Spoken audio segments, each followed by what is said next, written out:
All right, I'm officially Vanilla Ice at Creative First Mortgage. I like it. All right. Buddy, you gave me like the longest intro lead I've ever had. It was great I will though, tell right? you, there's longer out there, that's for sure. But I modeled I it know. after good people. I had Bob Berg on one of my episodes, and he's cool. the co-author of The Go Giver, and cool. His intro was about twice as long as what you read there. So. It's all good, man. I mean, you're actually a really super busy dude. I want to thank you for taking the time to hop on here with me. And yeah, like you've got so much going on. How are you handling all of that? It comes and goes. Yeah. Sometimes it's really good, and sometimes it's like this, where we try 3 times to get on and finally make it happen on the 3rd one. So I wasn't going to call you out on that, dude. Oh, good. I'll call myself out on it. It's all good. No, it's the way life works. You know, you got a lot going on, and that's coming from a town of 500 people. That's what I really like to do at this point. It's like, I've established that as the life goals of let's expand, right? Yeah. So keeping it as expansive as possible. And it is the mentality of busy people get stuff done. And I like that. Like all of you put out a tremendous amount of content, which we're going to dive into that in just a second. But, like you're always out there, you're always positive, you're always doing stuff. And like, do you want to dive into that a little bit? Like what's your tech stack look like, and how are you producing so much valuable and amazing content so quickly and keeping it out there? Because you're like a super busy dude. Yeah, and that's the cool thing with, when you do a lot of things and you just record those things as you do them, and you're able to, kind of utilize your life as the content. And that's really, the way that I was taught to create content was that everything is content. And Gary Vaynerchuk talks about that all the time, right? And just being able to model your life as the content. As far as tech stack goes, I mean, we could talk about that for days, and I know that you've been on. You've been on with me a couple of times, but a lot of it models around creating long form content and then utilizing that to turn it into short form content. And it's the easiest way to do it, right? Like at this point. Oh, totally is, because like even with this, we're probably going to chat for an hour, but there's going to be 20 or 30 awesome little snippets of conversation in here that we can reuse as content going forward. And I love that. I love that idea of make your long form, cut it down, do your shorts off of that, take your long form, strip out the video. Now you got an audio podcast. Like, I love that multi-purpose content coming from long form. But I love the one that geeks me out is that like you're in your car and you've got your phone and you're just like, boom. Did you find that took you a while to get good at that?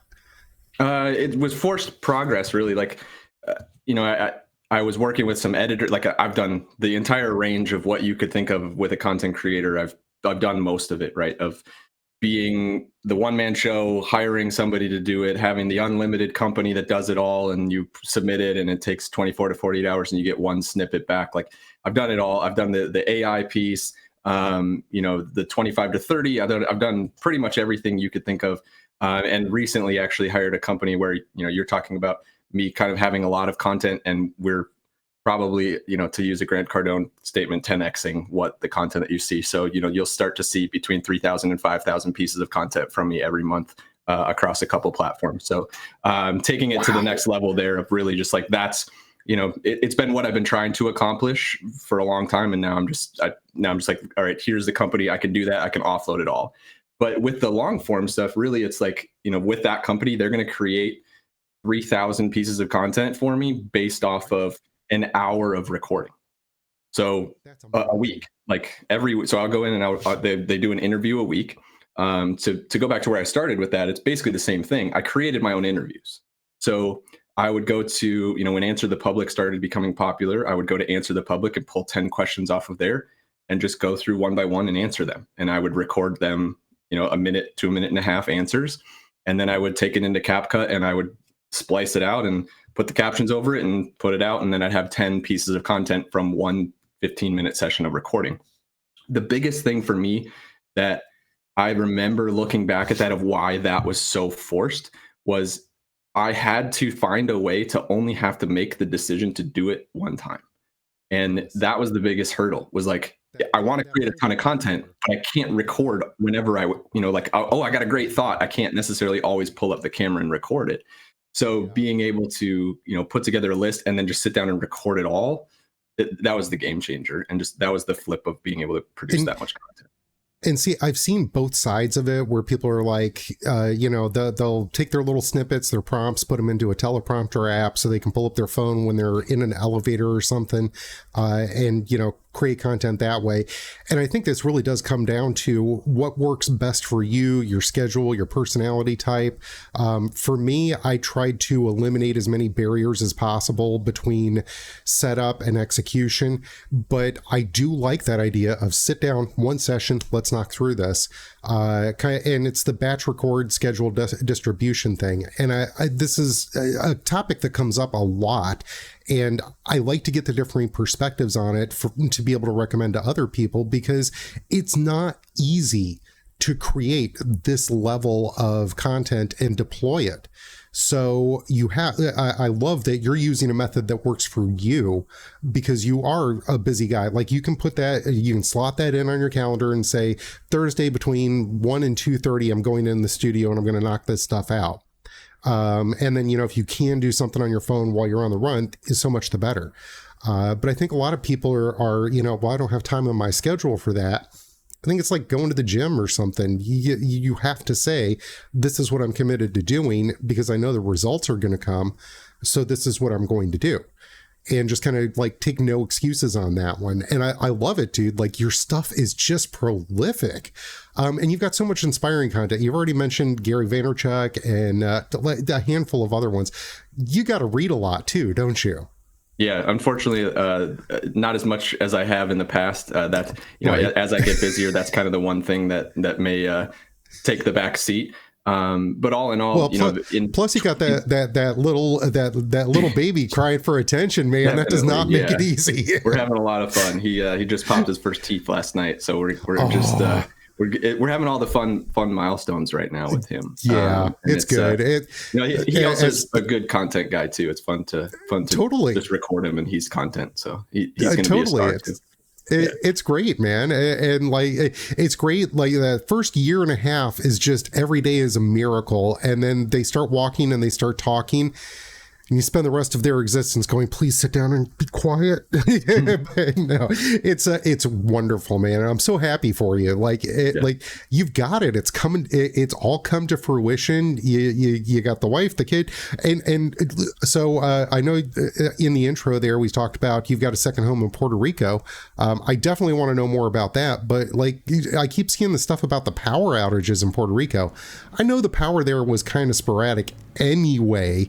But like, is that freaking you out at all? Or are you like, whatever, it's just power, we're fine? Yeah, we ended up doing solar down there because we knew that was a problem. Like we'd gone through a couple issues, and when we rented out, we've had issues before where the power goes out, and when you have renters in there and power's out, that's a revenue loss, right? They're gonna move, they're gonna move out. So we did the flip to solar, and this most recent one, we actually made it all the way through. We didn't have a renter in there during that time frame. But we did end up making it all the way through without losing power at all. It switched over to the solar and it was fine. But yeah, the power and water are a big thing down there that can come and go. And so we did a cistern on the roof and we did solar. So we kind of tried to take care of, at least a little bit of both of those issues to maintain the quality of life when that stuff happens.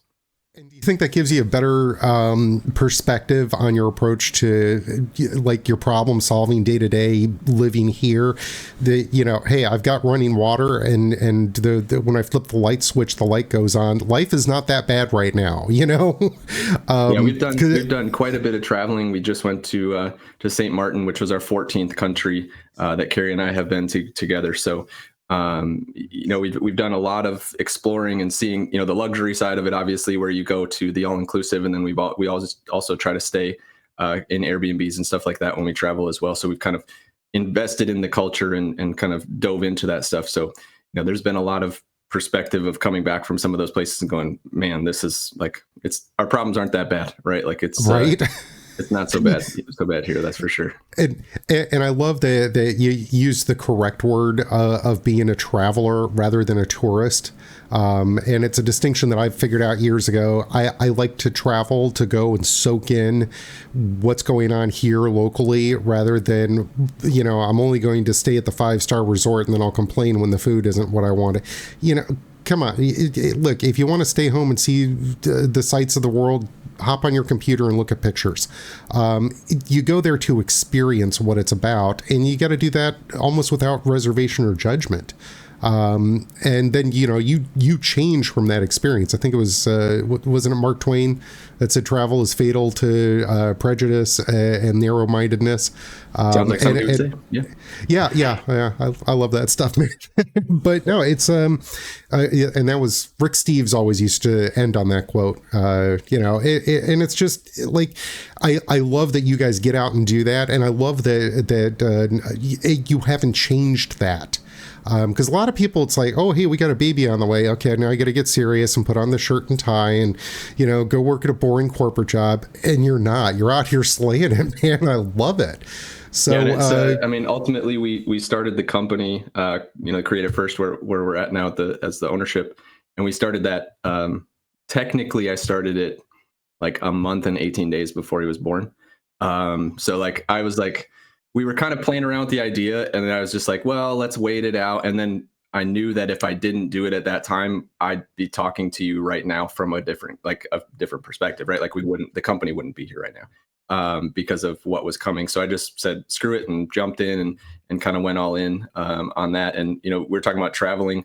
That's really how we ended up in Puerto Rico to buy the house down there was, just jumping in. Like it was during COVID where we couldn't go anywhere. And so we had 2 other trips canceled. We were supposed to go to Thailand, and then we were supposed to go to Bermuda and Peru. We had rescheduled that, and ended up, Puerto Rico allowed us to go down there. And so we ended up there and dove in and went as a traveler and left as somebody that wanted to tour a house. And we got a virtual tour the next day, and we were under contract 7 days later, and just kind of how it worked. Obviously, the process down there, not quite as smooth as they go up here. And as a mortgage lender, I'm sitting here kind of screaming to myself, like, how it works. But, it ended up being like 90-day process. And that was like, they were just like normal about it. Like they have their title setup is very much different than the U.S. It's or the mainland, I guess, because they are part of the U.S. But their territory. Yes. Yeah. And there's good benefits. Really cool. Like how we ended up there, how we could, utilize it. And we saw the opportunity there. And that first year was huge, crazy. It's huge because everybody was getting their stimulus money. We had the first 6 months, we didn't have an open weekend that we rented. Wow. So like every single dollar we put into it came right back out of it. And we were like, now what? Like we thought we were going to be like, you're like, you get it all back and you're like, okay, I guess we'll go find a new one. And we bought another one at the end of the year in St. Petersburg as well. So now we have, got a house in 2 houses in St. Pete as well. So, are you doing that grand plan of we visited this location, we like it enough, we're going to buy a rental there that'll qualify as a short-term rental, and then, when we've got, say, 26 of these things, then all we do is just travel and spend 2 weeks at each one. It sounds like a great plan, right? Like if it was that easy or, that straightforward. Yeah. The difficulty there obviously becomes the investment on the front end of like, buying that many properties. You either have to have a really high income to qualify for a loan, or you've got to have, enough assets to put down up front. Right. So, with the new loans that are coming out, it gets easier to qualify where you don't have to use your personal income as much anymore, which is fantastic. We did buy that one as a second home and use it as, because we stay there pretty often, 2 or 3 times a year. We'll go down there for a couple weeks at a time. And the newer loan programs that you would buy an investment property with, it's pretty easy to qualify for them as long as the rent is there. And so that's if we were to, add on at any point, which, I would say that we're probably approaching that point within the next couple of years. we would do it with one of those loans, most likely, where we don't have to, dish out our tax returns and go through all the hoops and stuff like that. We just say it's going to qualify. It's so exhausting. And you're talking about a DSCR loan, right? Debt service coverage ratio. See, I'm not just a pretty face. But now the next step is now what does debt service coverage ratio mean? Because people throw those terms around. That's the next. I get it. I know just enough to be dangerous and say, hey, call Ryan. Get the details. But for me, it's people. There's this. I'm still fighting this battle. You need 20% down. No. And I know you're a little bit younger than me, but I remember original Star Wars. I was just a wee tyke, but I remember original Star Wars back before it was A New Hope. I remember it being a big thing, like, the toys in the early 80s. It was all Star Wars stuff. I remember when Empire came out, Return of the Jedi, all of that.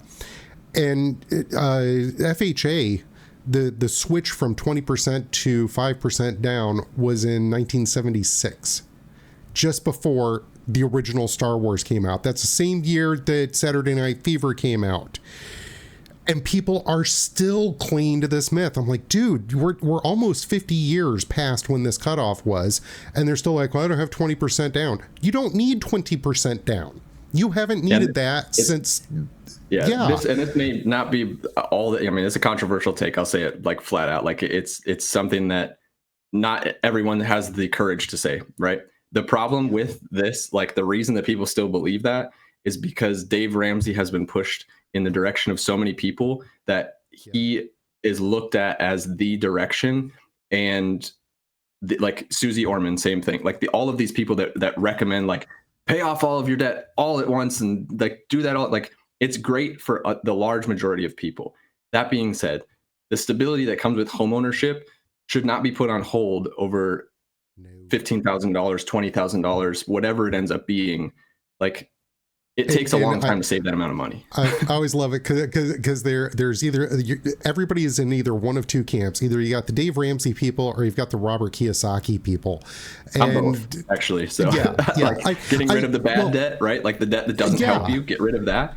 But using leverage in the right situations can lead to extraordinary gains in a lot of different ways. And the thing I love with the more Kiyosaki mindset is it doesn't say don't pay off your debts. It says do it strategically and understand what you're doing.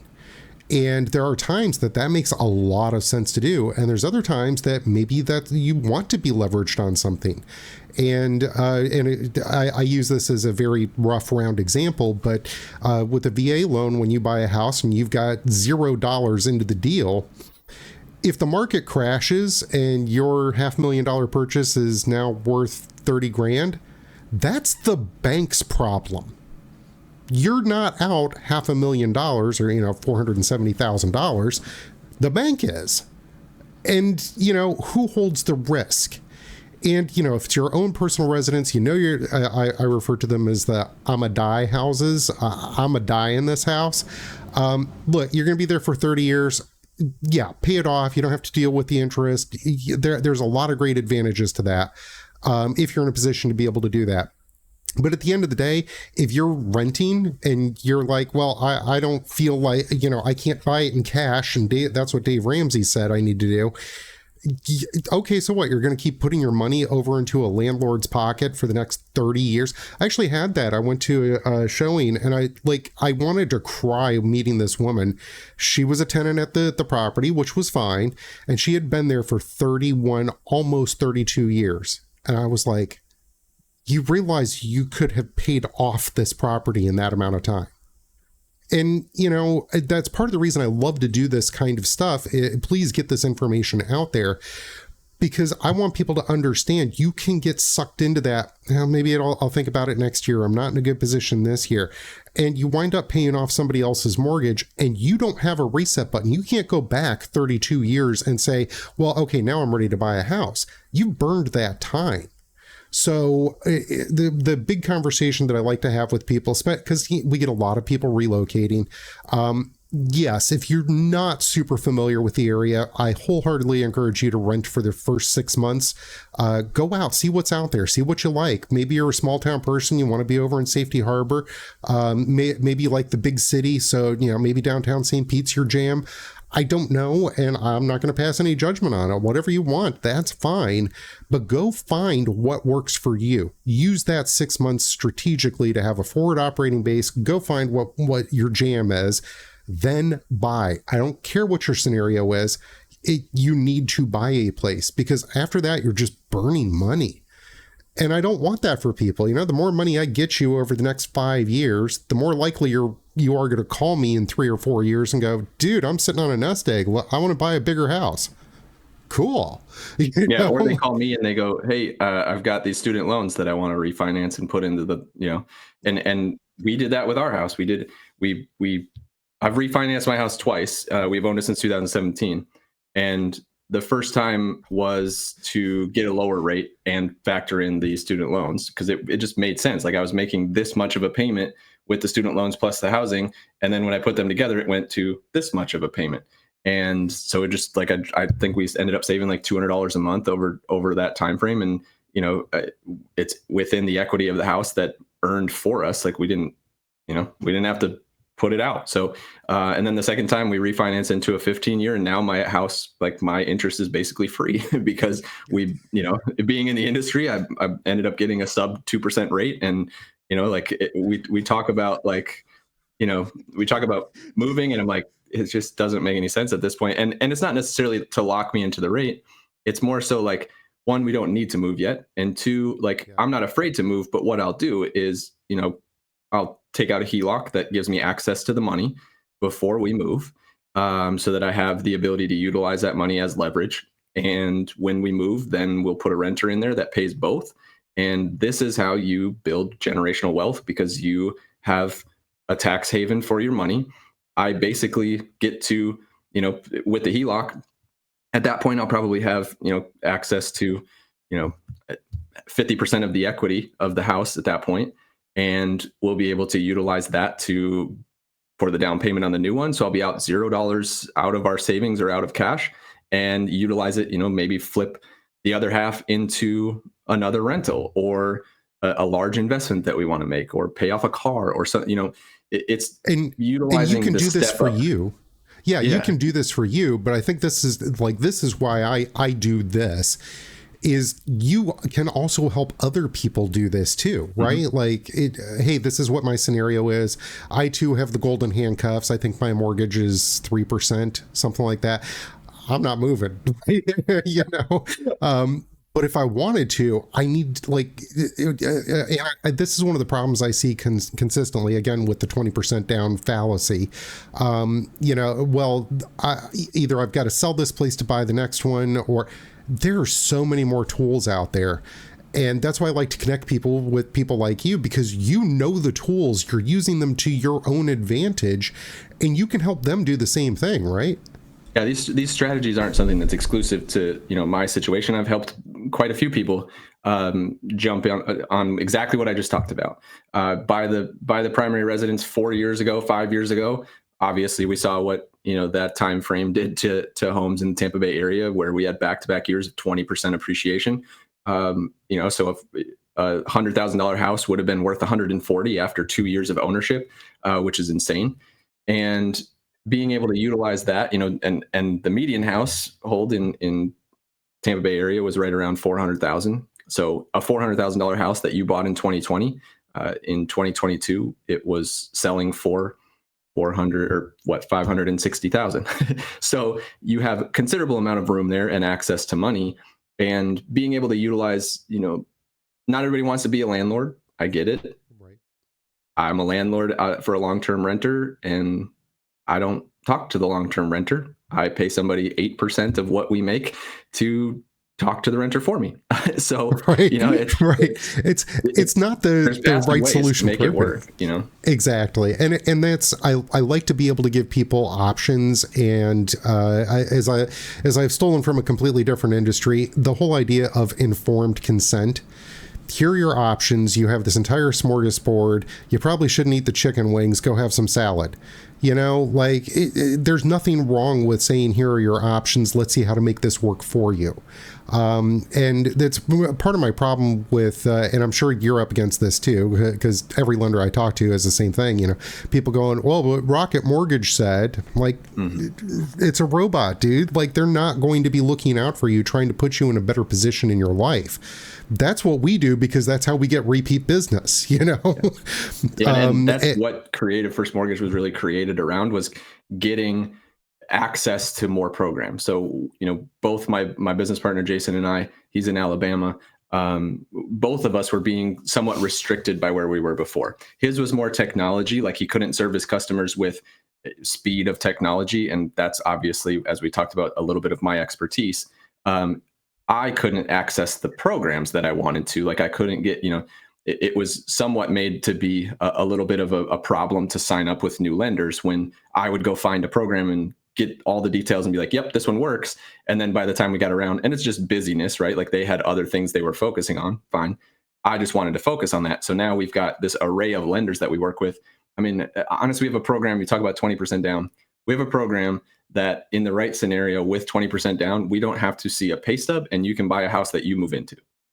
And the rate isn't what it is, but if it's a scenario where, let's say you've been in trucking industry your whole life as a W-2 employee, your employer just said, well, we're switching it over to 1099, sorry. Now you're a self-employed person in the eyes of a mortgage. Now we have to wait at least a year to prove that you have the same income. With this program, we could do it day one of you being 1099, and we move in, and then you stay in this loan for 12 months. It's not for a long-term situation. It's to get you into the house you want to get into, and then we refinance you into the program you belong into. There's just so much access out there to other things that people don't recognize are available. And that's what we literally built the company around, was like, let's make sure that we can get the knowledge of these programs out there so that people that are being told no, they probably should have been told not yet. Right. Or and not I think, with this program. And I think that's a big reason that we all tend to gravitate towards each other. Those of us who think, okay, yes, I have seen this thing come up more than once. How do I find the fix for that and then make it available to other people who are having the exact same problem? Because these are not uncommon scenarios. Relocations, oh, you're getting a new job. Well, then, don't bother me for another year. And I'm like, same industry, same company, like everything. It's just you're shifting. That should not bar you from getting a mortgage. And everybody I've talked to is like, no, that, like, very rarely are these things actually a problem. The problem is getting the information out to the consumer and letting them know it's not that bad. Honestly, it's arguably the problem isn't necessarily getting the information to the consumer. It's having access to the product. Controversial statement, because I'll go ahead. We like that, right? The loan officer is the problem, and sometimes I'll go even one step farther. It's the company that the loan officer is at. It's because, and I'm telling this from experience, as a retail bank or in a retail location where, the big box lenders, right? I'm not going to name any names, but all the big banks, right? Those companies will sell strategically against brokerage or being a broker. They say, yeah, you've got access to those programs, but nobody uses them. Or nobody ever fits in that box. And for years I was, and again, I was sold this so that I could sell against a broker. But in that model, you're just told to sell what you have, right? Like, it's walking into a Ford dealership and asking them if they have a Chevy. They're going to tell you no every time because they want to sell you the Ford. So getting access to, working with a mortgage broker, it's going to give you the opportunity to understand that those are out there. And that's me putting on responsibility on other mortgage brokers, is you have to go explore and make sure that when you say no, it means that it's not available. Because right. We do this terribly, and I know real estate agents do it too, because I've seen it, right? We make decisions for people thinking we're operating in their best mindset instead of giving them the opportunity to choose. Yeah. It's true. It happens all the time. It's loan officers going, here's your rate. instead of I've got this rate at no points, I've got this rate at 1 discount point, I've got this rate at 2 discount points. Which one do you want? Yeah. And here's how that's going to impact your payment. Here's your rate. And and this is what's going to impact your payment, your time frame. I think that's why the onboarding conversations with people are so important, and everybody skips that stuff. Where it's just, and I'll call them out on it too. The big banks say yes or no. That's why I always recommend mortgage brokers, mortgage loan originators, anybody in that tier who can go shop those loans, because our job is to find, oh, this is what's going on with you. Here's a couple of really great options you may not be aware of. And another big one that I'm going to call them out about.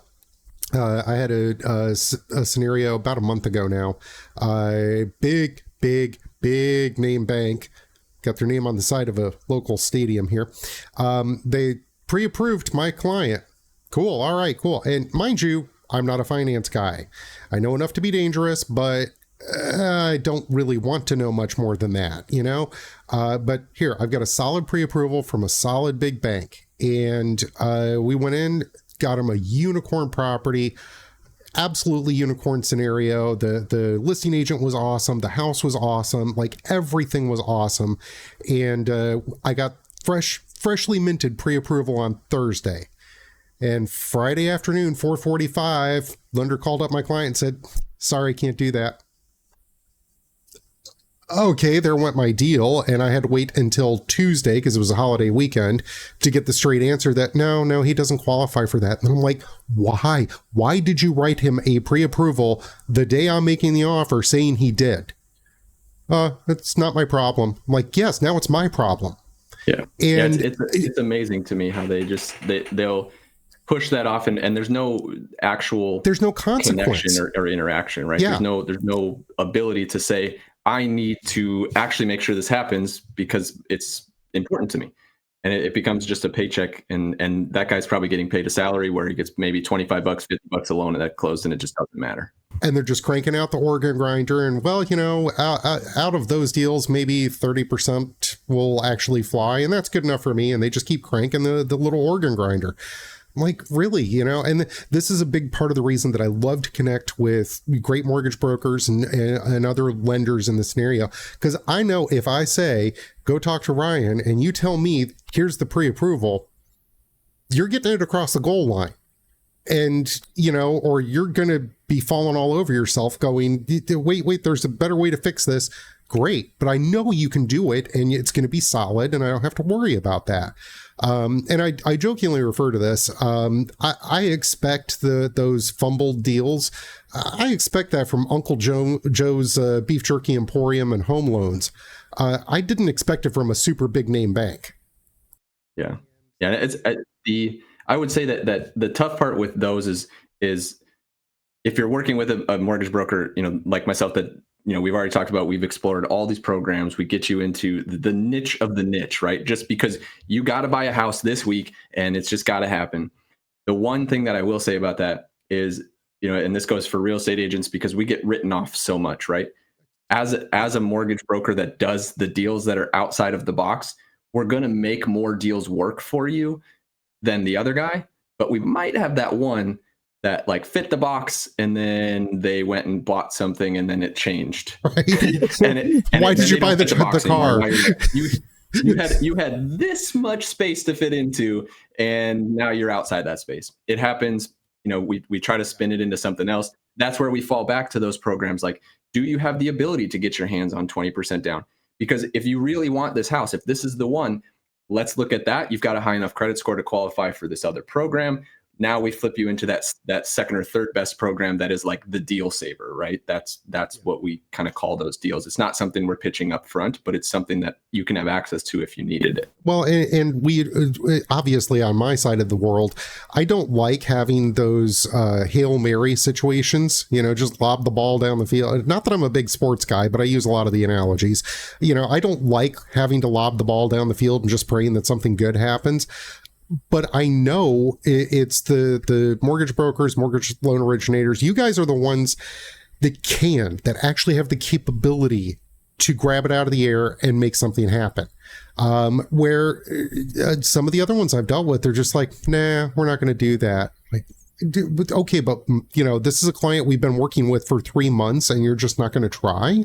And that's very frustrating. Most of the time, it's probably because they don't have the ability to. Like they don't. And like I said, like their bank is just saying, nope, like we don't do anything outside of this. We have this box, and that's it. There's nothing that goes outside. Here we go. I'm sorry, Dave. I'm afraid I can't do that. Right? Is that like every big bank out there? That's all you're going to get right there. Yeah. I'm sorry, Dave. Yeah. No, I'm sorry, Dave. It just isn't going to happen. But no, to me, like looking at deals, and we could go on for days about different scenarios and stuff like that. Oh, totally. The one thing that it can make a difference, right? Like it's crazy to me that people will say no, like you said, they say yes or no. I will give the person, that they fit in that little box, but I'll give them the exact things that have to happen to make that work. Right. Yes. Sometimes it is just getting an extra $3,000 to $4,000 from the seller so you can buy your interest rate down far enough to qualify.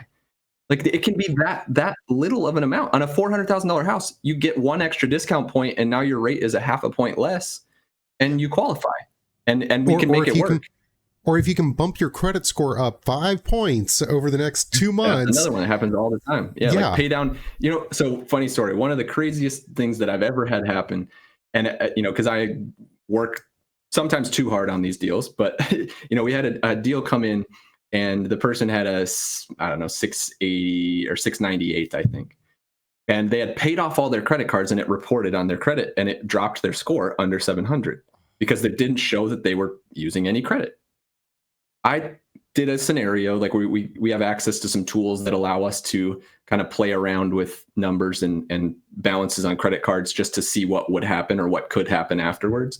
And the solution to get their score up 3 points was to put $5 on a credit card to spend $5. Really? So I got to tell this person, go buy a pair of socks. Go to Subway, buy a $5 footlong, and we'll bump up your score 5 points, and now you have a 700, and your rate drops quarter point. Like it's sometimes it doesn't make any sense, but and what did that quarter point amount to in like payment difference there? I mean, roughly on a $200,000 loan, you're looking at like $32 a month. There you go. On a quarter so $5 point. footlong, $5 footlong made you an extra $30 a month for the next 30 years. Yeah. Yep. So now you can go buy 6 $5 footlongs every month for the rest of the 30 years that you have this mortgage. So, right. Yeah. Like it's those kind of crazy things that I love that you went with the name Creative, because that's what this all comes down to, right? Like this is finding those solutions that people don't even know that this could be a problem. And we're like that, the ability to figure out the problem isn't really the problem. It's this thing, and that'll do that thing. And then you'll be where you want to be. Again, that whole yes or no scenario, I've never liked that as an answer. And I love that you just full on pivoted into, let me see if I can fix this stuff. Oh, wait, I got the meme for that. If there was a problem, yo, I'll solve it. Check out the hook while my DJ revolves it. Right there. All right, I'm officially Vanilla Ice at Creative First Mortgage. I like it. There you go. That needs to be your new email address. That's great. Yeah, it just turns into a scenario that sometimes it's like I said, it's all it takes. Sometimes it's spending $5, and it's just crazy. You wouldn't think that. Yeah, and the craziest thing would have been the guy that you talked about that says yes or no would have said, no, we can't make that score situation happen because you've already paid off all your credit cards. He doesn't have knowledge around or the tools, and I put it on the mortgage broker or the mortgage loan originator, or, we got 80 titles, but, I put it on the person that's in my position. I put it to fall to them only because it's their responsibility of where they work, right? What umbrella they operate under. It's at this point, it's super easy to flip your license.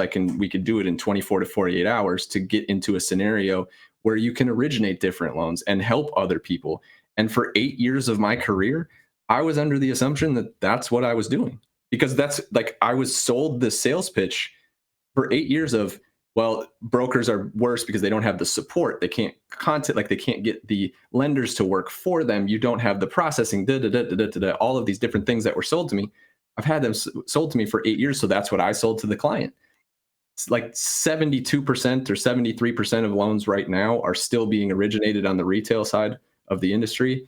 And arguably there's about $9,000 worth of savings per loan that could have possibly been had they used a mortgage broker and using the correct lender. Well, and that's another really good point that I have to tell my clients too. Just because you're going with big name bank, don't think that they're going to actually save you money. Yes, your services cost money, obviously, but you're going to save them so much that they're not going to care. And you say that our services cost money. In some scenarios, the bank won't allow us to do, to be paid by the bank or the lender. In some of those scenarios. So then we negotiate with the client of, okay, our fee is 2%, 2.75%, whatever it ends up being, right? Most cases, if they're looking at two loan estimates right next to each other, they're not going to see a difference. Yeah. Because we've negotiated our pay with the lender. So it's the same scenario as the retail shop that they're up against, or the big bank. That big bank is just incorporating their cost into their price. And so it looks exactly the same. You would not be able to tell the difference until closing, where then you get to see what we actually get paid, because we're transparent about it. We show it and we say, this is what the lender's paying me. That's what the cost was. But it's not, a direct cost to you. And I'm telling you, we don't have corporate overhead. So we don't have like this extra piece that's also baked into a rate before it even gets to me. So and you're not directly to the lender. And you're not doing the cell phone program charges of, we're going to charge you all of this, and then there's going to be a fee, and then there's going to be a fee because we charge you a fee, and then there's a convenience fee. You're not doing that. You're like, here, this is what it is. And, especially when, even on the cut and dry deals, you're probably saving them a few bucks. But even, especially when you get into the more creative stuff, the fact that you can pull it off at all, you're worth your money just based off of that. Here's a house I couldn't have bought without Ryan. Okay, cool, dude. Charge me whatever you need to, as long as I can cover it. To get into my dream house, I did a $2.7 million refinance, cash out refinance. No income documents, no asset documents, because she was getting enough money that it covered the reserves or the money left over needed that they wanted to see. So we literally went in and we needed 2 appraisals because it was a big price point, right? And didn't have to supply any income documentation or anything. Again, the rate wasn't what the rates were, what you would normally see on your lending tree or whatever. But it's a scenario that she didn't have the income to show because she's self-employed and her CPA is very creative. And so that's what we did. And she was able to get 1.7 million out of the house. She was able to build an elevator because her parents were getting older, and so they needed an elevator to get from the bottom floor to the top floor. She was able to build an elevator and completely customize the house so their wheelchairs could fit through everything. And now, she got to take care of her aging parents for a few years after we did the loan. So it's all about how bad do you want the scenario to work? Do you need the scenario to work? And I'll advise, sometimes it doesn't make a whole lot of sense. We're looking at it going, you're paying this much in rent. You weren't able to save the difference, right? You're paying $2,000 in rent. You're going up to a $3,500 a month mortgage. Where's the difference coming from? And we have to talk through it.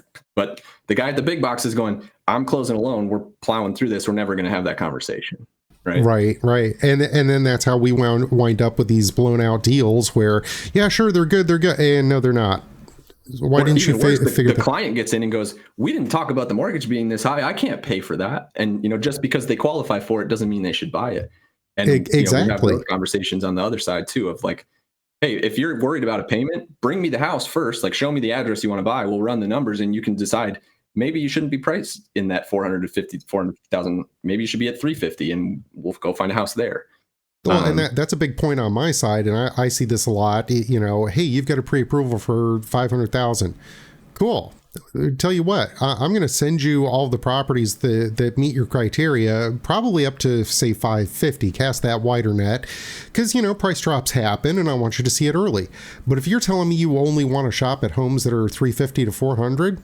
Cool. I'm just going to put that at like 425. So, you're not caught off guard. But other than that, like it doesn't bother me that you're not shopping at the top of your budget. Matter of fact, I'm really happy about that, because then I don't have to stress over, are your numbers going to work when it comes time to get the loan through the qualification process.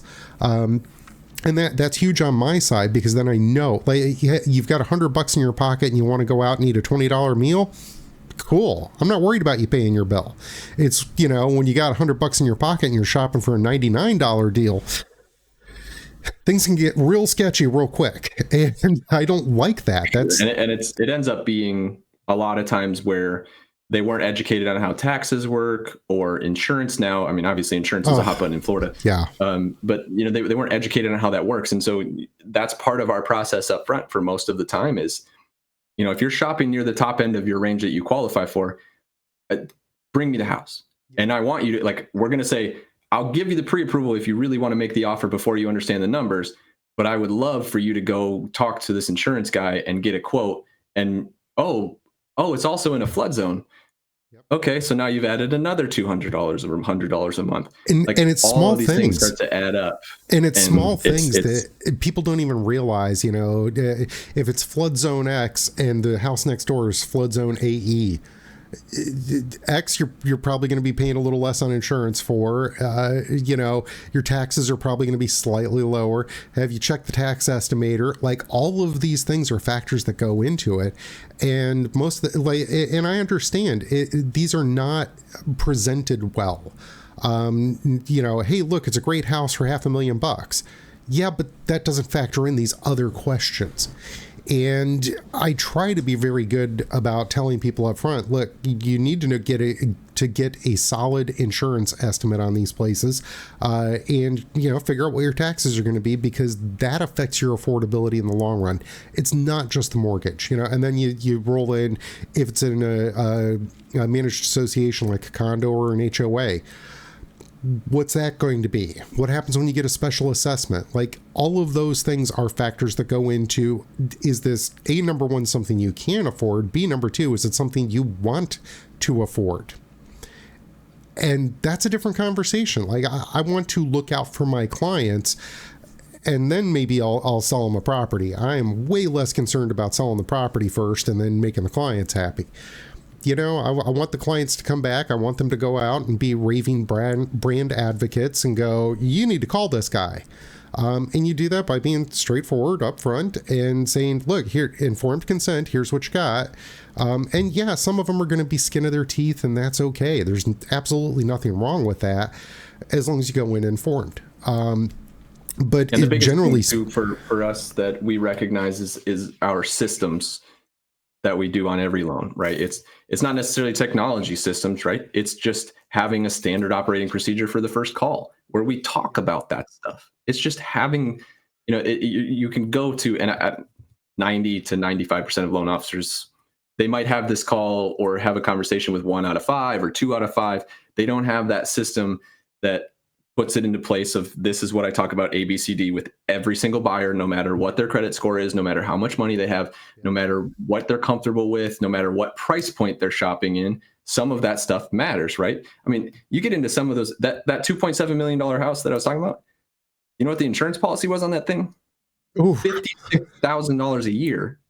And then the flood policy, the flood policy was written as $32,000 before subsidies. So that house alone would have been $88,000 worth of insurance that a normal person goes, because if I'm being straightforward, to afford a $2.7 million house or to qualify for a $2.7 million house, you probably have to make, $1 million, which is actually way more common than we recognize, especially in our area, right? Like, there's a lot of money floating around in this area. And those people just go, yep, I want the next best thing. I want that one because it fits and I qualify. And they don't recognize, that insurance policy, if you get a 10% increase, that's another $3,200 that gets added. If you get a 20%, it's another $6,500 that you're not recognizing every single year. That's $500 a month every year that you don't even recognize. And so that's the biggest thing, is just having that every single time. Exactly. And you're right. Like that 10% increase doesn't sound like all that much. If, you're only paying $100, it's 110. That I don't like that. But when you're talking 32 grand, that is a huge swing, especially compounded over time. And my wife manages condos and HOAs. I used to, but she had an association, I think it was a year and a half, 2 years ago. And we're talking for the entire community, but their insurance policy went from $250,000 per year. And then on the next cycle, they jumped the rate up to $750,000. So it was a $500,000 swing. And everybody was like, what are we going to do? And every insurance company out there is like, nothing you can do. That's what it is now. Can you absorb that? And, on smaller properties, okay, look, if I have to go drive Uber Eats, one weekend a month to be able to afford that difference, okay. But when you're talking, hey, your insurance could quite literally double, are you going to be okay absorbing another $30,000 a year to pay for that difference in insurance? And in some cases, yeah, it's not a big deal. In other cases, well, no, I don't want to have to worry about that. All right, well, maybe we readjust what your expectations are here, because those things are tremendous. Same thing with the taxes. Like, you're not going to get a break on your taxes. They're going to keep going. So... and that's, the adjustment piece as well, that, we always see it. We see it a lot with new construction, where they go in and they're paying the lot taxes, and that's the way the originator writes it and doesn't tell them why. And then they adjust 8 months later and they've got this $14,000 tax bill because they bought a $500,000 house, and that's what the taxes are in the area. You see it all over the place, and it's new construction. It's one of my pet peeves. Difficult. Yeah, it's one of my pet peeves with the MLS, and I have to explain this because all of the other online reporting places, your Zillows, Homes.com, all of that, they pull their numbers from the MLS, and the MLS taxes are listed as the previous tax year's taxes. Mm-hmm. So, it doesn't take into account that Mrs. Smith bought that house in 1980 for $7,000.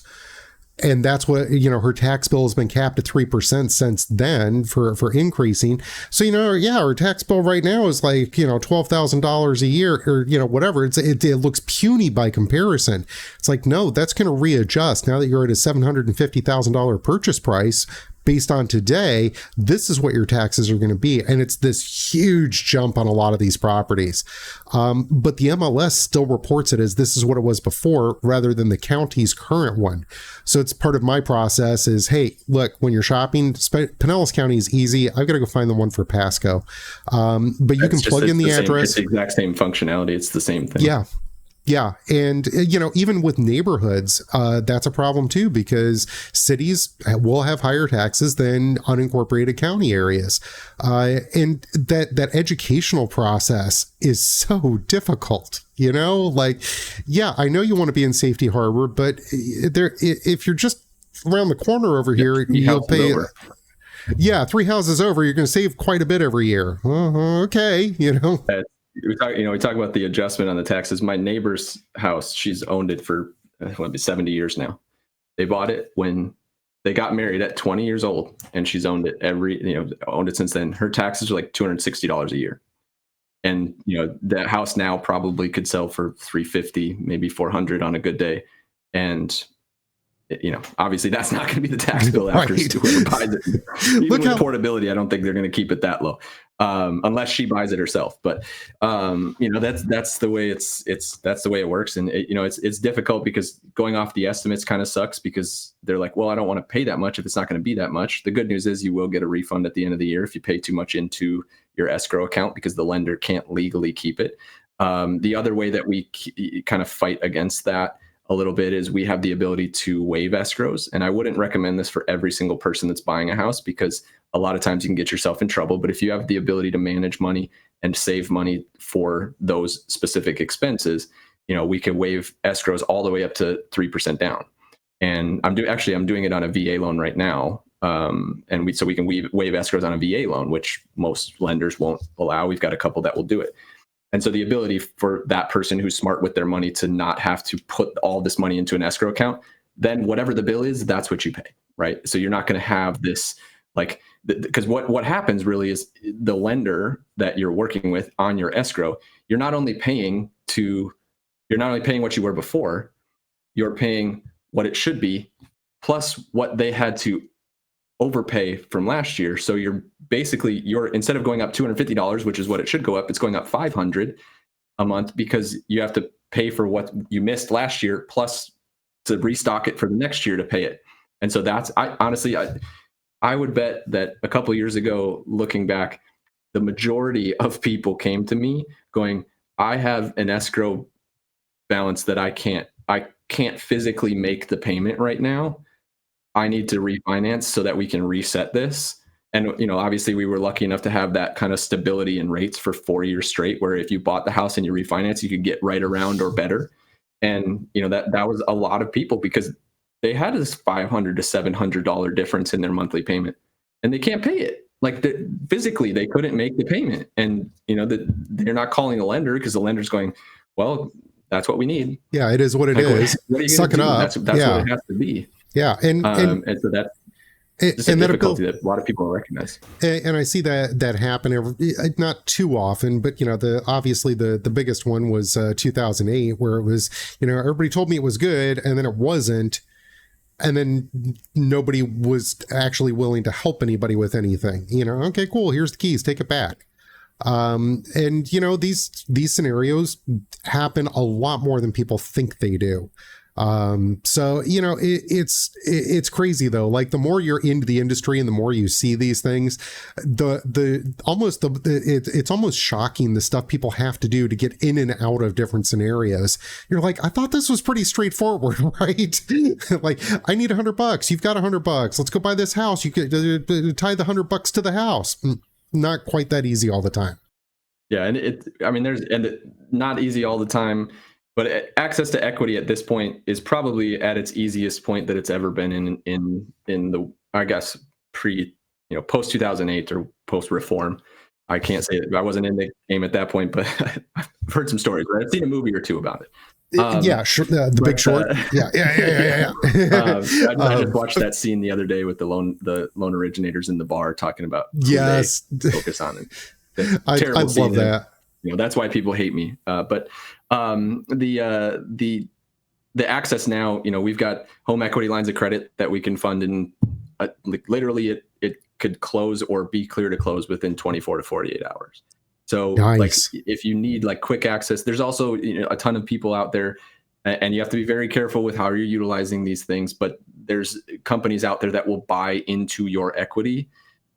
The flip side of that becomes they get a portion of the winnings when you sell it. Right. When the property goes up, or if it goes down, they can call the loan due because you're underwater kind of thing. The same thing can happen with a HELOC, but it's a little bit less likely that happens with a HELOC. But the ability to access your equity is just there, right? It's there. So if it's something that, you've got a car that flooded or you're waiting on the insurance payment to come in, like you can use this line of credit that, is a lesser rate than a credit card. Go buy the new car. When the insurance policy comes in, you pay it off, right? And that's just a way to do it. And utilizing the home equity line or the loan to create more equity, right? Like doing home improvements, that kind of stuff. Like all of these things are so super available now, and there's just so many programs out there. And yeah, that one that funds in a couple of days just blows my mind. Like it's I fill out a form for it. It goes to, we choose a loan style, and then it goes over to the person that's wanting to get access to their equity, and they drive the process. So, they'll ask for documents to prove your income and to prove your assets or whatever it is. You can choose to pay off debt or not pay off debt, or if you need to qualify for it, that can work. But it's all AI driven and computer generated, and it's able to fund within, most of the time we're seeing 5 to 7 days where that gets funded. So it's emergency situations are no longer like I have to wait for my money. Which that's always been a huge thing too, because the refi process took forever back in the day, and now it's good to see that things are streamlined. Excuse me. You know, they're actually using computers for good. You know, hey, all of the rest of the conditions are there. We just need to verify, and you're good. That's wonderful. Again, these are lifelines for people who life has happened to them. We know one person that my wife works with. When Milton came through, he lost both his home and his vehicle, and it's like one day, done. Dude, what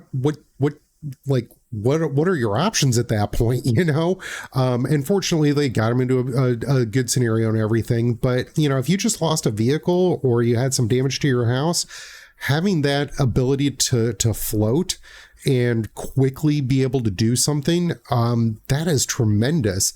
And I don't think I'm going to air quotes this, traditional lenders, like if I went over to my local bank and I said, hey, look, my car flooded, what can you help me with? They're not going to give me anything, you know, they're like even the time of day, really. But, you know, to be able to call somebody like you and say, dude, what can I do? Is there any way I can access the equity in my house and do something to at least get me by? You've got solutions, and they're quick. I think people are so afraid to utilize it, and I think that that's a stigma, like you said about the 20% down. It's just that stigma that sticks around, right? I have a personal experience with this. My wife, in 21, bent over to tie her shoe, and her disc basically herniated at that point. And so she's been dealing with back issues since. But there was a time frame there where, you know, she was in pet sitting and dog walking. You can't really do that with a herniated disc that you can't move. So basically at that point we had lost her entire income over the time frame. And so we took out a HELOC and utilized the money that our house had made for us to help us live the same lifestyle that we were living, you know, good or bad, whatever. We were using that money that our house made for us so that we don't have to worry about paying the bills or worry about like keeping things going. And that's been something that, you know, looking back, that was one of the biggest growth moments for us, was like recognizing, like, you know, we bought our house at X and now it's worth Y and Z. Let's utilize some of it for living the lifestyle that we want to live in the meantime, and we'll pay it off. Like, it'll be paid off when it needs to be paid off. Like, it's not that's awesome. That, you know, we're young enough that it is what it is. It's just part of the plan at this point, right? Like, we didn't stop any of our investments because I was like, I know we're making more on those investments right now than we would, you know, keeping or paying off the home equity line, right? Instead of shifting to the debt. So we talked about at the beginning, it can be good. So yeah. Some of those things can just take care of you, right? Like letting your house take care of you after you've taken care of it, right? Like you've kept up, you did the upkeep, you put on the new roof, you put in the new AC, and it's worth twice as much as what you bought it for. Like, why are you letting that generational wealth just sit there? Because you can use it to create more generational wealth. Right. You know, there was a statistic a couple of years ago that I saw that was just mind blowing to me, but also at the same time, completely expected. 86% of people's retirement wealth is locked in their home equity. Yeah. 86%. Like, if we could get some kind of education out there about how you access the equity to use it for other things, right? Like, I advise all the time, like, people are like, oh, I want to put $100,000 down on a $300,000 house. Like, okay, what else can we use that money for? Like, let's cut it back to 50. Now you've either got a safety net of 50 and you're still comfortable with the payment, or you take that 50 and you buy an investment property, and now you've got something that pays for the investment property itself plus a little bit of your home loan, and now you're at the same payment plus two houses gaining equity. Yeah. There's just so many different strategies to utilize.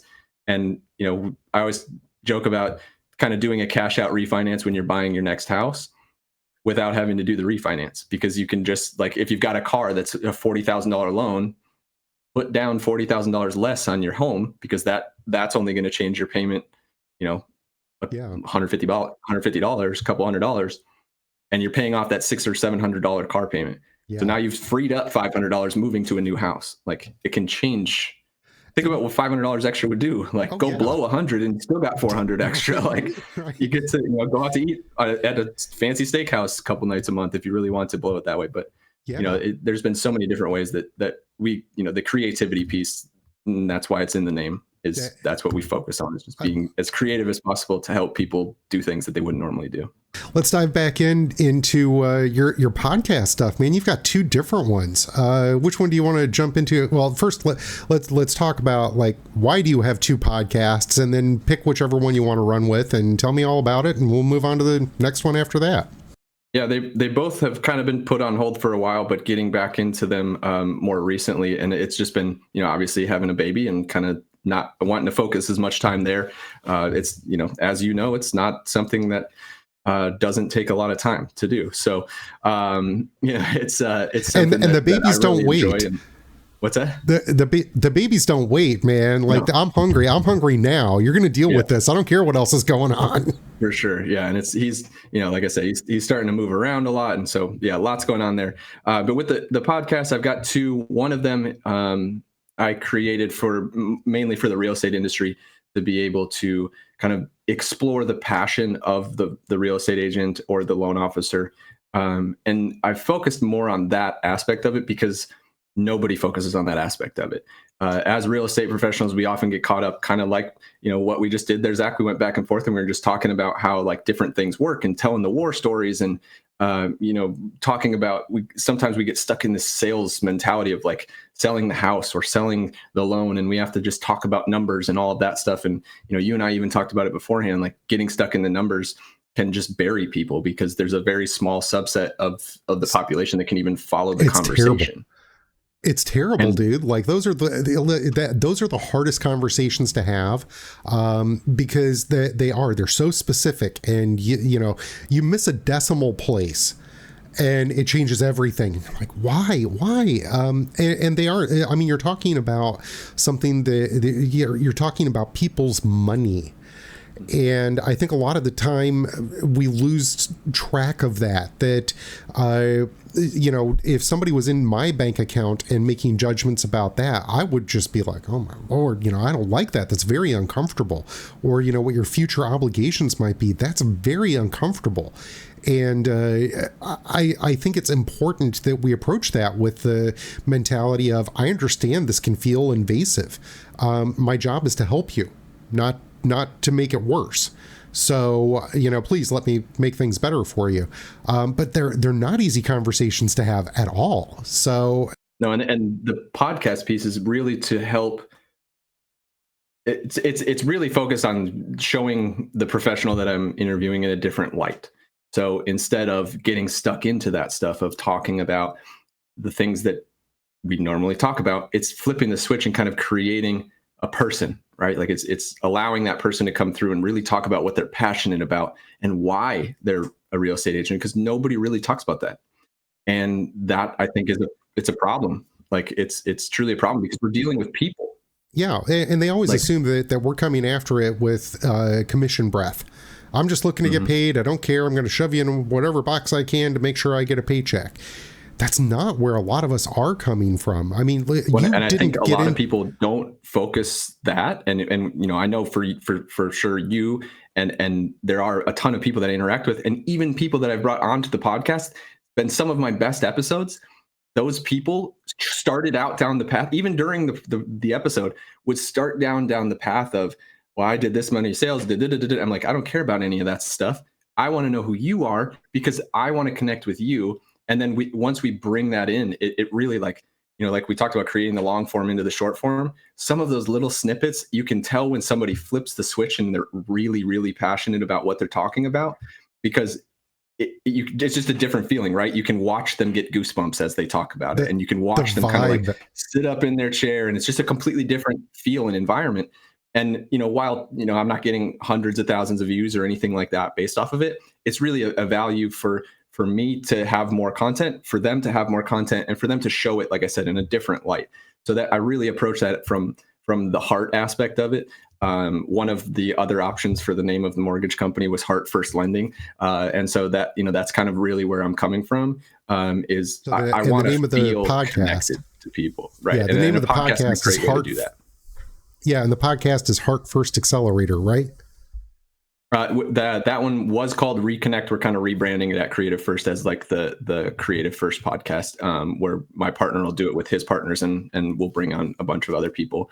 So that one's kind of in transition into a rebrand there. The One Man's Journey is the other podcast I have along the similar line of creating space for people to really talk about what they're passionate about or tell their story. This one's mainly, I would say mainly, is only for men. I created it 2 years ago when I was kind of, it's after a couple of years of being sober. So I'll be 4 years sober on Easter. So tomorrow. Congratulations, man. That's huge. Yeah. So once I kind of got through the first year of trying to redefine who I was and like figure it out, right? Like, you go from all of those stages of drinking, where I went from like, ooh, this is really fun in college because I was able to kind of fit in drinking. And then you leave college and it didn't end, right? Like, I'm still having fun, but it's creating trouble in my life. And I'm not really recognizing that. I just keep doing the same thing over and over again. And then I recognize like, it's only creating trouble. Like, I'm not even having fun with it because the next 2 or 3 days suck afterwards. Yeah, and you're borrowing time. Once you get off that hamster wheel, you can kind of look at it, from that 300-foot view, and it's truly life-changing for myself, and I know it's life-changing for my family and for my financial situation and for what we've done. Like, none of that stuff would exist as it is without being sober. So creating a space for people, it was kind of a vision to create space for people that had gone through addiction issues. It's kind of transformed into really just like any men at all. Because we've all gone through struggles and we don't get to talk about it. No, we don't. We don't. It's a stigma in the world that we don't get to explore our feelings. We don't get to talk about emotions. And if we do, we're either considered weak, or, our wives are going to look at us differently. And we can still, I'm creating a space with the podcast where we can do that, without showing weakness. It's going to show more strength because the vulnerability is there. So a lot of the content I'm creating now is really like, it's not about lending itself. It's not about business. It's about people. Right? Yeah, it's about people. Yeah, and every single person, right? I don't know how else to say this, but every single person in an industry is still a person. Like, we look at it as a number or a sales piece, or like, oh, this guy's a top producer, or he's number one at his company, but he still has feelings. He still has thoughts. He still has doubts. He still has all of that stuff. And being able to give space for men to talk about that, for me, was something that at that point, when I created it, was extremely like important and extremely forward thinking for me to be able to just open that up and allow that. So creating that environment. And that's part of the reason that I wanted to do this, because, we can talk some business. I want people to know what your business is. It's one of the terms that I learned, and I've learned that I despise. I don't like people who come on and pitch slap, oh, hey, my business is the best, blah, blah, blah. Tell me what's your human journey look like? How did you get into this stuff? And I think we've covered that pretty decently so far, but it's the human story is what people connect with. And I love, I think I saw it on one of your posts, that your mentality, how you approach everything is through radical authenticity. And I just love that, dude. Like, I'm here being me. Tell me about that. And that I think more people need to get more comfortable connecting with people on the best way I've heard it put is as affinity points of, I recognize you've had this struggle, I've had that struggle too, or hey, we're both into motorcycles, or there's some point there that we can connect with each other, not just as service providers, but as human beings. And that's part of the reason I wanted to do this, lift everybody up. And then let people connect with the people that they say, hey, I totally get that. That's the type of person I want to work with. Obviously with me, I've got a pretty banging sense of humor on most things. I'm never going to be the guy who shows up in a blazer and goes, yes, how do you think about it? No, man, I tried being that guy too. Like, you could look back at my old pictures, I was in a suit coat and that stuff. And, I enjoy it because you get like the extra boost of confidence, right? Like, you're wearing a suit. It's great. But it's just, that's not me. For a while there, I was wearing like nothing but Hawaiian style shirts, like button up, like they had freaking pineapples and flamingos all over it. Like I've transitioned into that piece of just being unapologetically myself, and just being able to recognize that like living that way attracts the people to you that you want to work with. Your vibe attracts your tribe. I rarely now get introductions or referrals from, you know, and I joke about this all the time, but like the 30-year real estate agent that leads the conversation with, I've been a real estate agent for 30 years and I've never seen this. I rarely work with that person anymore. So, you know, like it's which that's its own relief, isn't it? When it's not happening, and in the moment, like now I can look at it and go, really, like, okay, we're never working together again. But you know, it's just I'm rarely working with those people that I don't want to work with anymore, and it's because I'm a magnet to what I want to have around me, and I'm the reverse polarity of that magnet to the people I don't want around me. And it's taken a lot of time to go from, you know, like I told you a little bit ago, when I was in high school, I felt like I wasn't accepted. I felt like I could never be involved. I felt like I never was included in the popular crowd or whatever, right? Like I was good at baseball and I felt like I was exiled because of it. I got to college, drinking allowed me to fit in. And then I've gone through that whole thing and I've recognized like fitting in isn't always the best way. And most of the time it's not. So like just like transitioning into that truthful being of who you are. And you know, podcasting allows me to really explore that. Like it's super fun to get on camera and just the person you bring on says something that's interesting, and you two can riff back and forth. Like we've done it for an hour and a half now, like riffing back and forth on stuff that interests both of us. And it's because we're like, oh yeah, me too. Oh yeah, me too. Oh yeah, I remember that. Like that's why I love it. And then I call it kind of therapy after a while. Like I've literally cut back on actually going to my therapist because I have the podcast available to me, because it's just it kind of completes the soul aspect for me. So it does. It's having that human connection and exploring that in like the best way possible. And business is just kind of secondary in my mind. If we are presenting our authentic selves and having a good time doing it, and people watch this later and go, dude, I totally get it. These guys are like, they're right up my alley. They're exactly who I need to work with. Those are the phone calls I want to get, where people are picking up the phone and saying, please, can I hire you? That is an entirely different scenario than people, you know, the 30-year agent who's out there cold calling people all day, every day. I guarantee at the end of the deal, the people who sought us out, who watched this episode, they're going to be the ones who are like, it was the best experience of my life, man. You know, these guys are, what you see is what you get. We had a blast. I want that. And if that means I sell 2 less houses per year, I'll take that. That doesn't, I'm totally good with that. And I love I've that. seen the other side. I've worked at a company where, I mean, I called leads for a living to start my industry, or to start my career. So I mean, making 80 to 100 calls a day. It's hard to make a connection when you hang up and then you're on to the next one. So I went through that phase.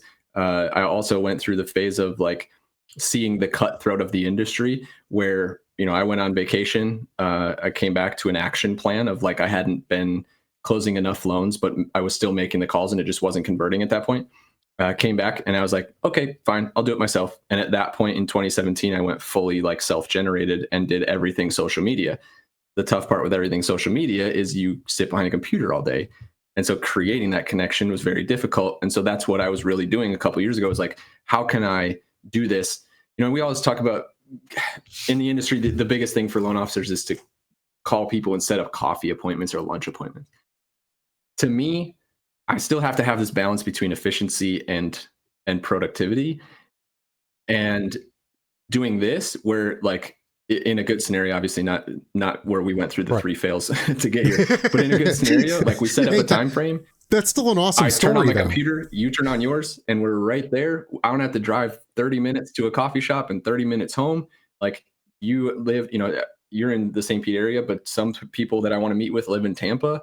I have to go across that damn bridge. Like I'm not doing that. Like let's do this. Let's set up a Zoom. We'll record something. It provides longer term value for both of us.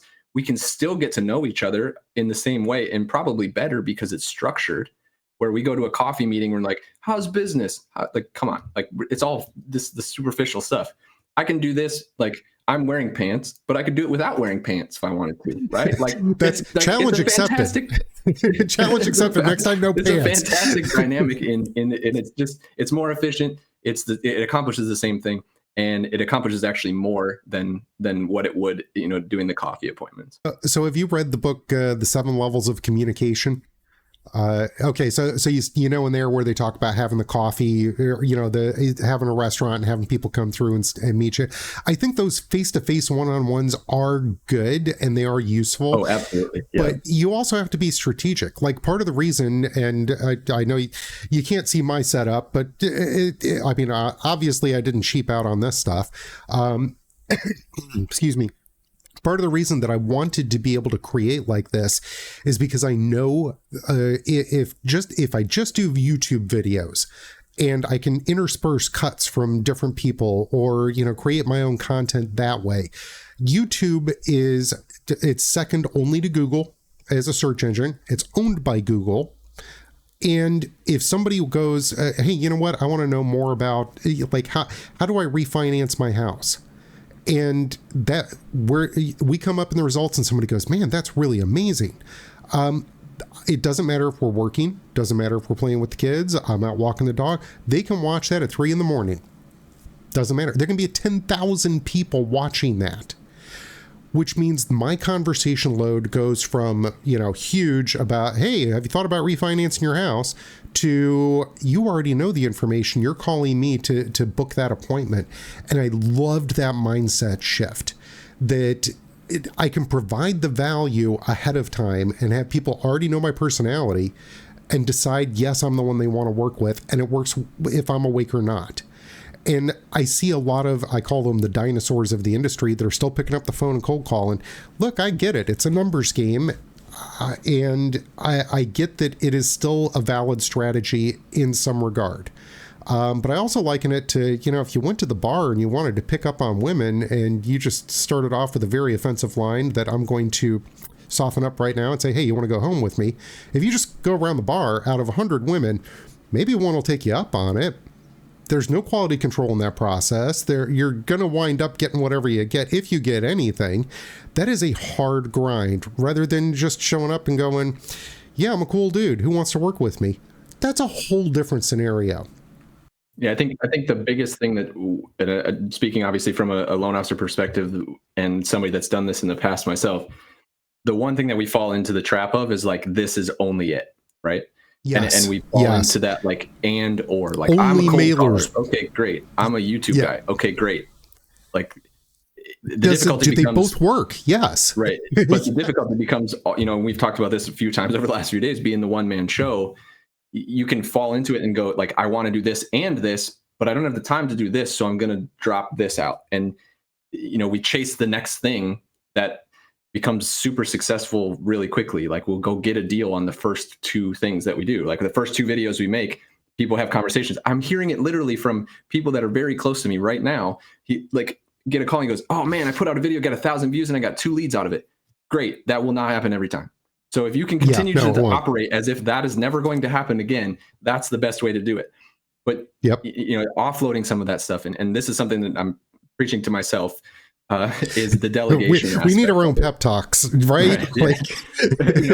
I say this, it's funny too. Like a lot of people comment on my content, and like I bet like the large majority of my content is me just looking in the mirror, like not physically looking in the mirror, but like I'm literally talking to myself. Because I think the best way for you and for us as professionals is to look back as who we were and help that person get to where we are. Yeah, like if you can do that in everything you do, your success levels go through the roof. And being able, that's part of the one man's journey vision as well. Is like, if this connects with you, follow my path because it worked. It may not work for you. You may get 3 steps down the line and go, I don't want to do that anymore. But it's worked for me, and that's all I can tell you. I love that because, be the person that you needed 5-10 years ago. That mentality, it's so empowering for where you are today, because we always look at what's in front of us and go, oh, that's a huge mountain to climb. But we don't look back and go, man, I made it up from that valley. And it shifts your mindset, especially when you're coming from that place of service, into, wow, I really do have a ton of stuff to talk about. And these are very helpful points. And I haven't told this story very often, but I came this close to losing my first house, and I wound up just kind of getting smacked with the concept of equity. And I was like, wait a minute. Why didn't somebody tell me about this before now? Okay, that's what started me off, because I came that close to losing my house. I was like, wait a minute, somebody's wanting to pay me more than twice what I paid for this house? Okay, I'll take that. How did that work? Here I am now, because I want people to understand the power of equity, the power of financing your deal, all of these different techniques. One of my favorites is small multis. Please go buy a fourplex, live in one unit, have the other three finance your, and then move on. All of these tools that I wish I had known about, because I'm telling you right now, my life would have turned out a lot differently had I known those things. So let me set you up for success and bring me along on that ride. Yeah, and you mentioned talking about there's a lot of people that make a lot of money and a lot of wealth and a lot of and have a lot of success, helping that person that they were 5 to 10 years ago. Yes. To me, longer term, for my vision of success long term, is closing that gap versus, I can help that person and then I make the content for that, right? Like I've got a plan of I'm going to make the content for that first time home buyer. I've kind of progressed into I've made that content. It's still evergreen. Will play forever. Now I want to talk to the investor that I was 2 years ago, or 4 years ago. Now, when we bought those two houses, I want to talk to that guy. So now I'm closing the gap of where I was to where I am. And once, to me, the vision, and this may be a realization I just had because I got goosebumps as I'm thinking about it and it's coming out of my mouth. But the vision for me is the more I will have more success if I can close that gap and really talk to the person that I was instead of 5 or 10 years ago, maybe, 2 years ago, maybe 1 year ago, maybe 5 or 10 minutes ago. And some of my content, I've recognized some of my better content is that person that had that realization 5 minutes ago. You mentioned me in the car. I put out a video that I literally talked about how do you create so much content. It's because everything's content. I'm listening to the radio and I like the song. I create a video about the message that I got from the song. So I'm talking to that guy I was 5 minutes ago. Exactly. And it's just creating, you're talking to a person and that person can be yourself. And I think that's such a huge hurdle for people in our position of I don't know what to talk about. Then you can't be very good at your job if you don't know what to talk about. Because if you honestly say, and there's so many agents, and there's so many lenders, I am the best person for you to work with. If you can say that out loud and you are afraid of making content because you don't know what to talk about, you are not the best person for that person. It's flat out because you do not have the knowledge you think you have. And if you do have it, then be confident in it and put it on camera or put it in writing or do something. I wrote a book about first-time home buying. Do that.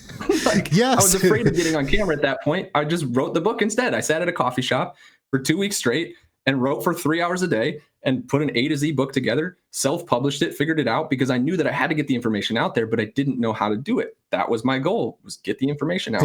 And wasn't it Einstein? Wasn't it Einstein that said, if you can't explain it to a child, you don't know your information well enough? And if you can't, the term, if you're on Reddit at all, explain it like I'm 5 is a real thing. Yes. There's people on X right now asking Grok to explain it to them like they're 5. Exactly. And it works, right? Which is solid. Grok responds. It's something that's serious because that's and if we look back over history, I talk about Barack Obama won the presidency because he was able to take his information and take it down to a 6th grade level, which is what 80% of the people listen. That's what they hear speeches at, as a 6th grade level. And if you go back and you look at any of the great speakers over time, Zig Ziglar's probably one of the best ones, right? He uses funny words and crazy language and things that go in full circle because that's what kids, middle schoolers understand. Yeah, and it's something you can connect with easily. and it sticks with you. And I love exploring that topic, because I mean, we could do that all day too. But no, I think it's really important to have been exposed to all of those things and then be able to distill them down and to a certain extent apply it to our industry, but also to be able to internalize that and come from that place when we're talking to people, whether or not it's about business. Because I mean, I've got quotes for days, and you know, I think you know, hey, I've been here before. I dealt with that too. I think those are the type of scenarios that most people are too busy trying to look good, and they're uncomfortable not looking good. Well, it's people that are stuck in the old age before TikTok, yes. Really, because TikTok changed it, right? Like, it's the old age, the original Facebook, the original MySpace. I've got to like put filters on and have the right lighting, and this like super, like the original YouTube, right? Like, if you go back and you look at some of those older YouTube videos that were super high edited and super extreme, that's what everybody wanted to watch. And then people, you know, and I remember Gary Vee specifically calling it out, like 2019, 2020. He's like, this is going to be the push because everybody has a camera now. So I can just pick up my phone and record. And there's so many people that are so stuck, like, I don't look like that. You don't have to. You don't, yeah, like, exactly. CapCut is free, and you can literally record your face. Just make sure you're in the middle of the screen, add the captions below your face so they're not over your face, and post it. Like, it's not like the barriers that you talked about before, right? The barriers to entry they're gone. Like, it's not, and now it's just technology. It's purely a psychological barrier.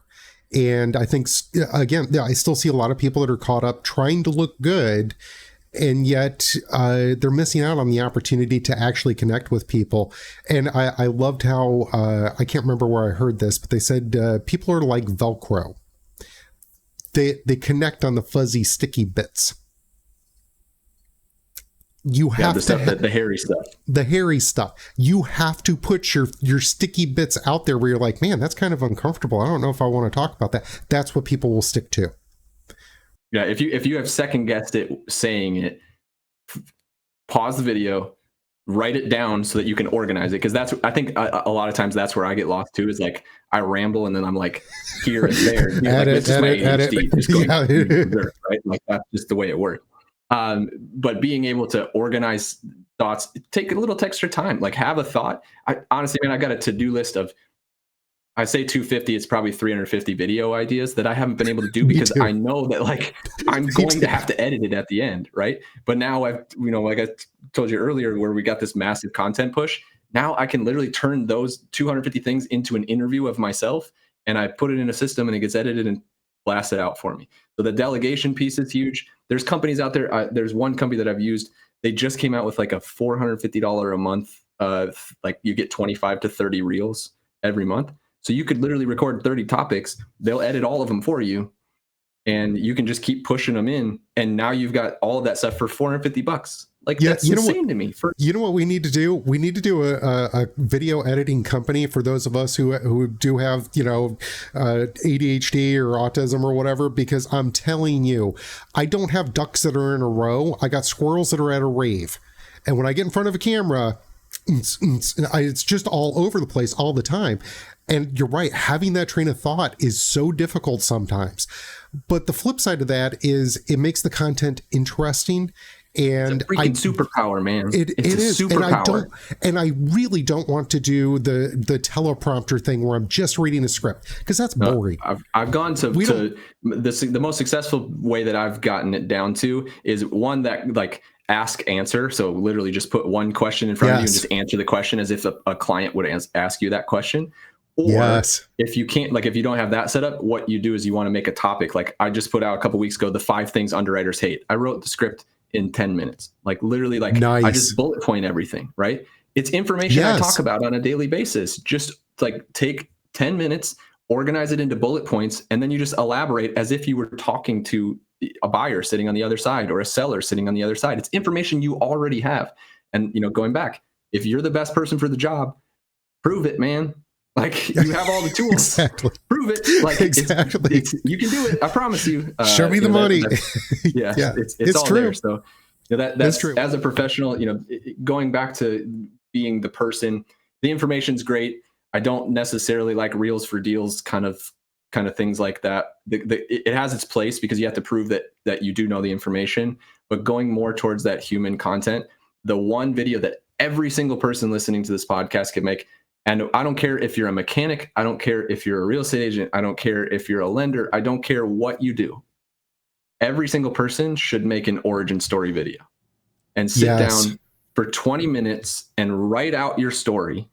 And if I'm being truthful, the fun with trouble, I saw a 1 minute reel this morning, and that idea was like that. I'm running with that for the next forever because it's perfect. Like, it's the exact, like, it is. I couldn't put it into words, but I watched a reel and it told me that, like, that was it. Great. I put that in this morning. And we needed that. That. So and I had an interview for another podcast right before I got on with you. It was the same thing. That I was like, this is great. I'm going to run with this because he wants inspirational stories. I'm like, here's my story.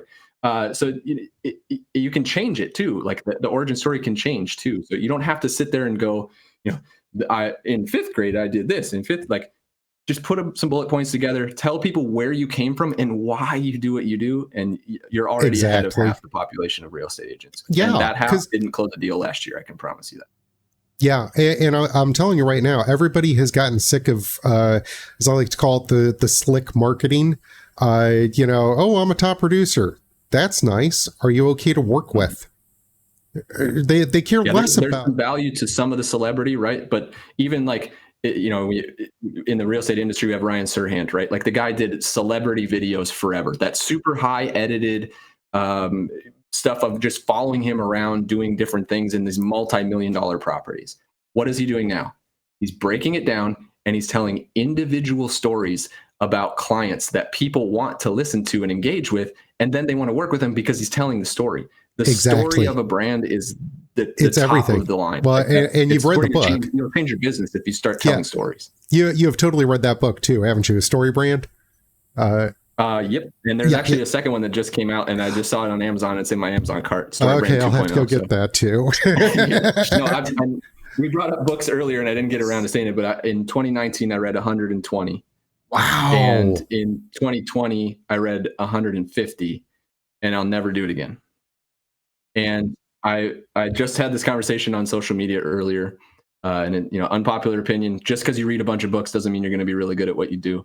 It's actually taking what's in those books and acting on it. And I've learned, like I said, from reading almost 300 books in 2 years, I would 100% recommend find a book that you like. And if you get 2 chapters into it and you're forcing yourself to read it, put it down. You're not ready for it. Find a new book. Then take that book that you can get all the way through, or that you like literally don't want to put down, and read it over and over again for 3 months.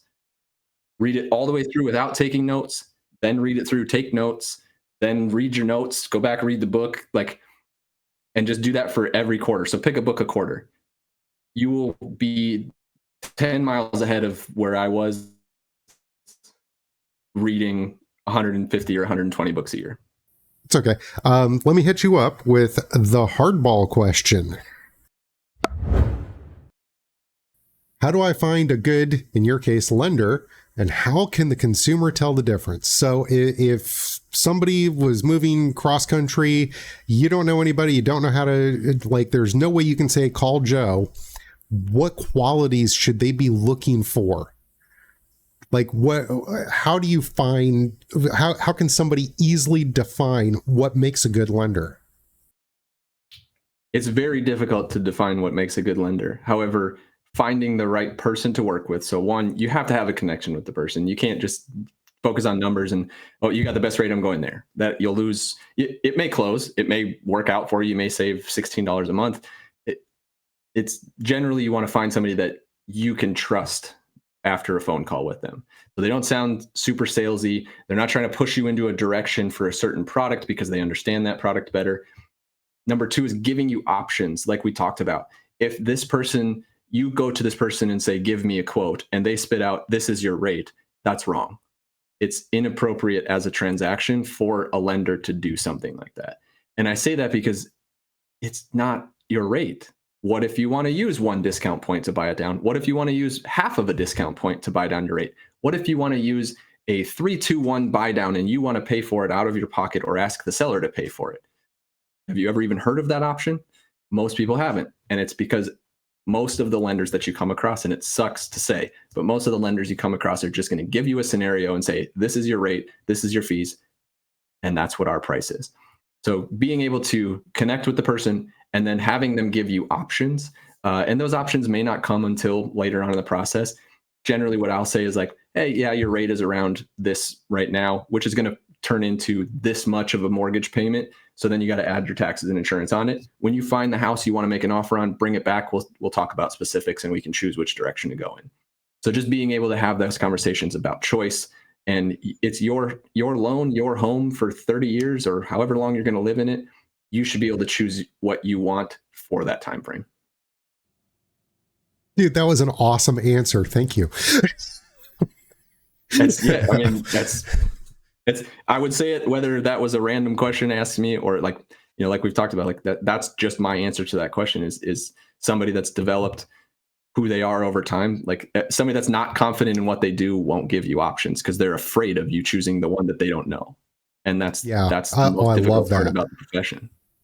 Dude, that's its own little clip right there. You know that, right? You just dropped a gold nugget right there. I love it. If there's one thing that comes with podcast experience, it's recognizing you throw in those little bits and you're going, clip that for me. That one's coming out. Yeah. Totally, man. Totally. Well, we're going to get out of here. Dude, thank you so much for being a guest today. We'll do this again because this was great. And I think we could probably go for a week and never hit the same topic twice and just have a blast. So yeah, there's a lot to discuss out there. A lot of inefficiency, a lot of things that we've experienced both together, whether together or apart. I think there's an extreme value to being able to talk about that stuff. I totally agree, man. And it's been a blast. Thank you so much for taking your time today. I know you're a super busy dude, but I appreciate it. Everybody can find you over at Kick Butt Mortgage Guy. And I'll post up in the descriptions, any place I post this, I'll have links for your website, all of your websites and your podcast as well. So I'm going to sign off now. And thanks again for joining. Thanks for joining me this evening. I hope you found it entertaining, maybe even informative. If you have questions, please email them to podcast@zachkidd.com, and I'll include the response in the next live stream.